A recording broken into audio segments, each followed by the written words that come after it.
11 മുതൽ 49 വരെയുള്ള ഒറ്റ സംഖ്യകളുടെ തുക കണ്ടുപിടിക്കാനാണ് ചോദ്യം. ഈ ആദ്യത്തെ n ഒറ്റ സംഖ്യകളുടെ തുക കണ്ടുപിടിക്കാൻ ഒരു ഫോർമുല ഉണ്ട്. അത് n² എന്നാണ്. എന്ന് വെച്ചാൽ 1, 3, 5. ഇത് ആദ്യത്തെ 3 ഒറ്റ സംഖ്യകളല്ലേ. അപ്പോൾ ഇതിൻ്റെ തുക കണ്ടുപിടിക്കാൻ 3² എന്ന് ചെയ്താൽ മതി. 1, 3, 5, 7.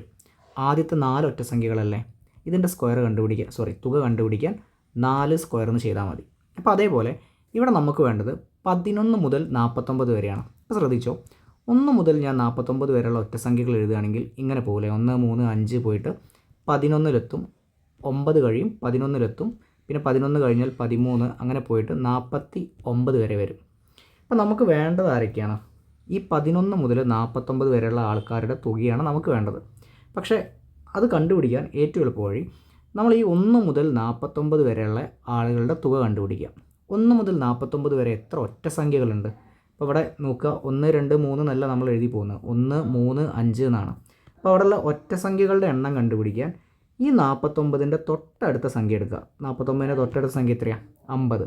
ആ 50ൻ്റെ പകുതി എത്രയാണ്? 25 ഒറ്റ സംഖ്യകളാണ് അവിടെ ഉണ്ടാവുക.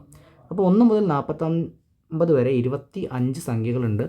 അതിൻ്റെ തുക കണ്ടുപിടിക്കണമെങ്കിൽ 25² എന്ന് എഴുതിയാൽ മതി. ഇനി നമുക്കതിൽ ആരൊക്കെ വേണ്ട? 1 മുതൽ 9 വരെയുള്ള ആൾക്കാരെ വേണ്ട അല്ലേ.